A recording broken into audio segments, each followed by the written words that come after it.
ተደብቆ ሲጨፍር ነው የምታዩት። ስልኩ ቢፈተሽ ግማሹ መዝሙር ግማሹ ዘፈን ያለበት ከየትኛው ወገን እንደሆነ አይታወቅም። እገሌ ሞተ ሲባል በድር ላለመቀጣት ብቻ መኪና ተልትሎ ሲሄድ ነው የምታዩት። ሰለቸን ስንናገር መከራ ነው። ስለዚህ አሁንም ካህናት ካላችሁ ዲያቆናት ካላችሁ በዚህ መካከል በመቃብር አፈር በሰው ላይ ትዳር ላይ ስራ ላይ ትምህርት ላይ ድግምት የምትሰሩ ልብስ የምትቆርጡ የተሰጣ ልብስ በመቀስ ወስዳችሁ በጥንቆላ የምታሰሩ ተማሪ የምታፈዙ ነጋዴ የምታከሱ ወጣቱ በረከት እንዳይኖረው የምታደርጉ ከድርጊታችሁ ተቆጠቡ። የተንገበገባችሁለትን ዓለም ጥላችሁ ትሄዳላችሁ። የጓደኛህን ሚስት አትጎትት። 2000 ብር የቤት ሰራተኛ ቀጥረህ ሲኒና ጀበና ሰብረሻል ብለህ የሰራተኛ ደሞዝ አትቁረጥ። ንስሐ ሳትገባ 200 ሺህ ብር ከፍለህ የጌታን መቃብር ለማየት በአውሮፕላን ኢየሩሳሌም አትሂድ። ገንዘብህና ጊዜህ ብቻ ነው የሚባክነው፣ ሌላ የምታገኘው ጥቅም የለም።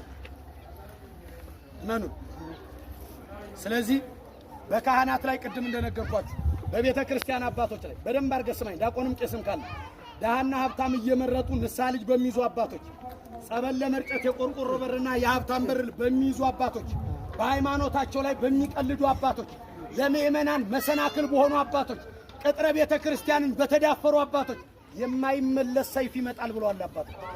በደንብ አድርገህ ስማኝ። ምን ታደርግልህ? መግደል ከሆነ ይሄው የሚጠብቀኝ ድንግል ማርያም ስም ታጅቤ በጋርዳ አልሄድም። በግልጽ ነው የምንናገረው። እናቴ ማርያም ናት። እናቴ በሉ እስኪ እናቴ ማርያም ናት። ማርያም ናት። እናቴ ማን ናት? ማርያም ናት። የመላይ ሰብ እመቤት የመላእክት እህት የጌታ እናት ማርያም። ይሄ ክፉ ትውልድ ሰው በስዕሏ ተደፍቶ ጸሎት ማድረግ እየቻለ የማርያምን ስዕል በሴት ጫማ ላይ አውጥቶ መሬት ላይ የሚረግጥ ክፉ ትውልድ፣ መስቀል ጫማ ላይ አትሞ የሚረግጥ ክፉ ትውልድ አባቴ ንስሐ ስጡኝ ስትላቸው አንቺ ኃጢአት የለብሽም እኔ ጾምልሻለሁ እያሉ በሰው የሚያሳብቡ ክፉ ትውልድ የአዲስ አበባ ሰዎች ናቸው።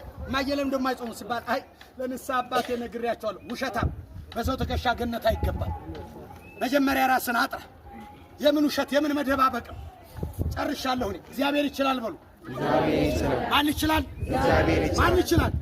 ስለዚህ አሁን አንድ ቃል ግቡልኝና ጸበል ረጭቻችሁ ሁለተኛውን መልእክት ነግሬያችሁ እሄዳለሁ።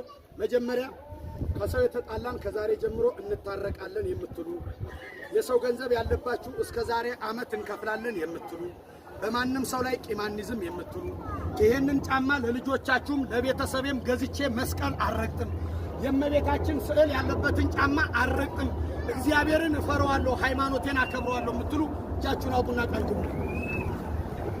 ንግግሬ ገብቷችኋል? ንግግሬ ገብቷችኋል? አልደግሞ ንግግሬ ገብቷችኋል? በሃይማኖቴ በሉ። በሃይማኖቴ አልዋሽም። መስቀል ስዕል አልረግጥም። ከእግዚአብሔር ጋር አልጣላም።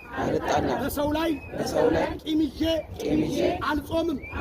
የበደለኝን የበደልኩትን ይቅርታ ብዬ እጾማለሁ። ምስክሬ እግዚአብሔር ነው። ምስክሬ ማን ነው? ምስክሬ ማን ነው? የእናንተን ሚስቶች ራቁታችሁን ለእኔ ክብር ለእኔ ባልሽ ለእኔ ፍቅር ብለሽ አደባባይ ላይ ውጭልኝ የምትል ባል ያበደ ነው የምትል፣ የኔና ያንተ አምላክ ግን ስጋው አልቆ አጥንቱ እስከሚቆጠር በመስቀል ላይ ውሏል። ለፍቅር የተከፈለ ዋጋ ነው ይሄ። አብይ ጾም ዝም ብሎ አይጸም። ስለዚህ ወንድሞቼ በቤታችሁ አንድ እናት ነበሩ እንደዚህ ሳገለግል 4 ቤተሰብ ነው ያለኝ። 25 ኪሎ ጤፍ ሳስፈጭ 15 ቀን አይበቃም። ምን እንደሚወስደው አላውቅም። አንዳንድ ቀን ጤፍ ሳስፈጭ ደግሞ በውስጡ ብዙ አባጨጓሬዎችን አገኛለሁ። የዚህን ዓለም ክፋት ነው የምነግራችሁ። እግዚአብሔር ከእንዲህ አይነት ነገር ይሰውራችሁ። ምናልባት ይሄ ሁሉ ሰው የቆመው ሰው በቤቱ በስራ ቦታው ክፋት ያለበት ሰው ይኖራል፣ በኑሮ ክፋት ያለበት ሰው ይኖራል። እናንተም ማታውቁት ሰይጣን የሚያውቀው ነገር ስለሆነ ድንግል ማርያም ትሰርላችሁ።